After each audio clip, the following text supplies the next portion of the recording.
Hello everybody, I'm Matt and welcome back to the Fortress of Solitude. Today we're going to be checking out Imperial Issue 3 by Jonathan Hickman, Iban Coelho, Federico Vincentini, and Federico Blee. The Galactic War continues this issue as the Milano 3, piloted by Peter Quill, barely manages to escape the Battle of Wakanda Prime, blasting through the imploding Stargate and towards Fulcrum Station. Peter wants to dock with the station and give the delegates a briefing on what's happening, but Shuri believes they don't have any time, as Wakanda will soon destroy whoever is left above their planet and will make their way through the universe and kill anyone in their way. Peter decides to do a flyby message, recounting the major battle that broke out in Wakandan space after several galactic leaders were assassinated, and the blame has been pinned on Wakanda, setting off a deadly conflict. Despite being giddy to play Rogue again at the end of the last issue, I do like that Peter is falling back into the king role with no trouble at all, thinking of the people first and foremost and how to protect them. Hickman has found a good balance between the Rogue King here, and hopefully it sticks. As Peter's message ends, it's revealed that Hulkling and Wiccan survived the assassination attempt and survived being blown out of the Senate building and into deep space thanks to a shield conjured by Wiccan's magic. The only downside is it left them trapped on a desolate area of a nearby asteroid, unable to find help. Wiccan reveals that the barrier will last as long as he will, and he doesn't think, thanks to his wounds, he'll last much longer. So I kinda wish this was a little bit of a tie-in. Hulkling and Wiccan trapped on a piece of rock. They've got no way off. They kinda have to come up with some sort of plan to get help. Maybe they start reminiscing about the old days back on Earth with their friends, and Hickman does some of that sort of stuff here where they do start talking about Earth and their friends, and this is a great lead into what Wiccan has up his sleeve, quite literally, as it's revealed that he has a device that will allow them to call home and call their friends. I'm not sure exactly who they are planning to call. I imagine it will be revealed later on in this series, but it's just weird that these two characters, who are a big part of Marvel Cosmic since they sort of ran the Skrull Kree Empire for a time, didn't actually get a tie-in or any sort of like big sort of books sort of leading into this or anything like that. I have to also wonder with what we saw with the Skrulls last issue going rogue, whether Hulkling will actually become king again or whether he'll end up going back to Earth, and maybe this is Hickman sort of sending him back to Earth or somewhere else in space where he can now be part of a superhero team again, and these characters can now go into other books and actually be characters again. Meanwhile, at the ruined remains of Xandar, Peter and the others head towards the destroyed planet, deploying on speeder bikes to the coordinates that Nova has given them. The team arrive at the Xandarian Worldmind, which is the collective consciousness of all Xandarian culture, art, and history, all condensed down into a shiny silver Nova helmet. Now, of course, this comes with a catch, as Nova isn't just going to put the helmet on and everything will be solved. Richard explains that the helmet is in a dormant state, but once activated, it can never ever be turned off, because if it is, all their history and knowledge will just evaporate into the ether and become nothing. Because of that, the energy consumption used to keep it online is unimaginable, and it will cost even more than that in money. Richard wants Shuri to give her word that she'll provide everything he needs to keep it going and its information vaults online, and while she can't speak for her brother, she promises to do all she can. However, that's not good enough for Nova. I really like the stakes that Hickman is setting up here for Nova, thrusting quite literally his entire people's culture and knowledge reserves onto his shoulders, arguably making him more important than he ever was before. I wonder if this is also a sign of them, again, for like the third or fourth time, trying to bring back the Nova Corps and the Xandarian culture. It's something that we've seen tried to have done countless times before this, and nothing ever really stuck. I briefly talked about this back during Imperial issue 1, where nothing ever really sat concrete with Nova, and maybe this is Hickman setting it up for maybe there's gonna be something here once this series ends and once we're done with his tie-ins. Since Shuri can't give her guarantees, Peter steps in, and thanks to the wealth now literally at his fingertips, thanks to being king of Spartax, he can help Nova out. Reluctantly though, Richard puts on the helmet and is immediately connected to the Worldmind. It knows it can help him thanks to having access to Richard's mind and knows exactly what he wants, but it will take 1/3 of its power reserves. Richard tells it to go ahead, and after being racked with pain, Richard learns that the Grand Master is behind all of this. On a side note, I'm really intrigued to see what that Nova tie-in is going to be like, being that this is the sort of stuff you thought you would see in that. The Peter Quill Nova team-up would be in that tie-in. We'd see their little part before it loops back around into this main book. But I guess this is a big moment for Richard, and a big moment that needs to be seen by as many people as possible,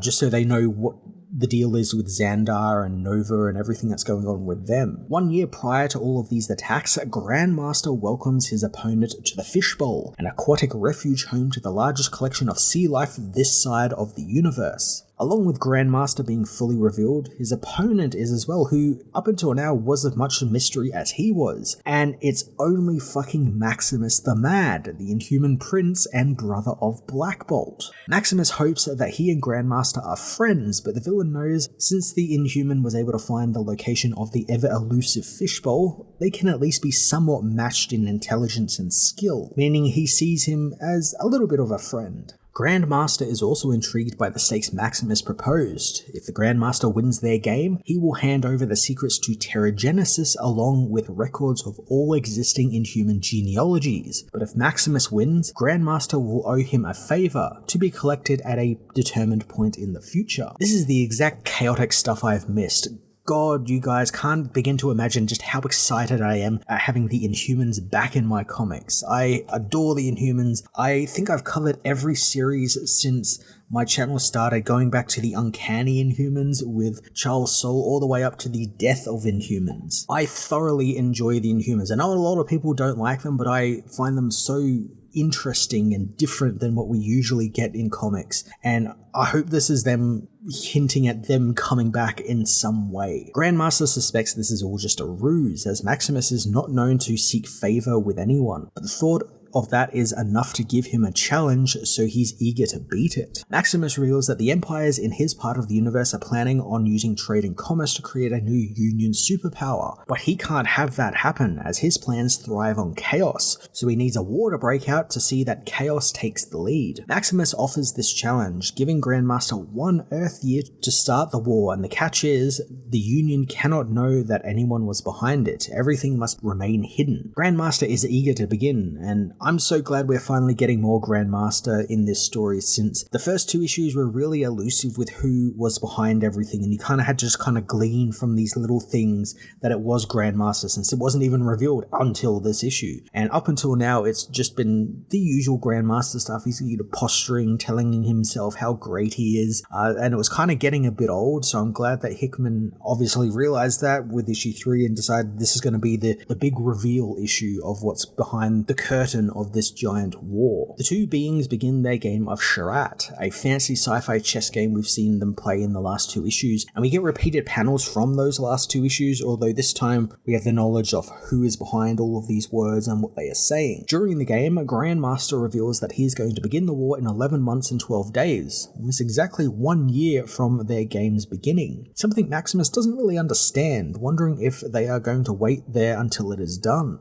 Grandmaster tells Maximus that they will work backwards from their desired result, while their players follow a predetermined route to said end result. Maximus is intrigued by this, wanting him to show him how it's done, and this is where Hickman gets a bit cheeky with all we've seen so far, as he begins the game with the Shi'ar, wanting to start a class war within the Empire, beginning with the Super Guardians, specifically Electron, who is set to be retired for a newer, fresher Super Guardian model to take his place.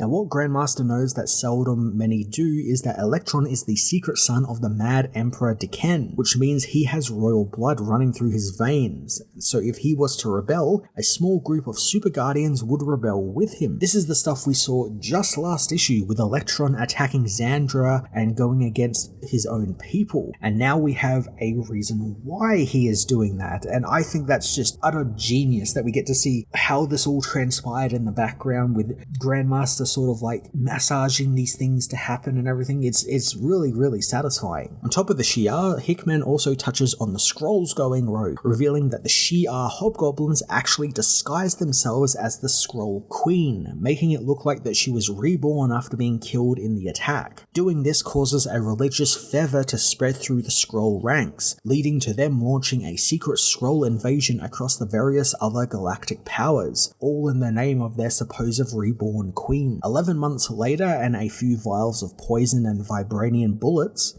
the war is ready to ignite, as Grandmaster calls it the inflection point. The villain has managed to leverage every faction involved against each other, succeeding in Maximus's challenge and beginning a war without anyone suspecting they had a hand in it. Grandmaster does his usual posturing, proclaiming that he's so cool and awesome and the best, saying that he can't lose, and Maximus is indeed impressed, happy to hand over the Terrigenesis records, but Grandmaster surprisingly doesn't want them, as Inhumans are of no concern to him. He just liked the audacity of the wager Maximus proposed and the impossibility of the task. Again, he postures just a bit, kind of surprised that Maximus thought that he could indeed pull the wool over his eyes. But Maximus has to remind Grandmaster that he is Inhuman royalty and seen many an empire, the Inhumans included, rise and fall, and he looks to change that. He produces a Black Bolt Charat chess piece on the board, citing how one more king is on the board as his brother Black Bolt arrives in the fishbowl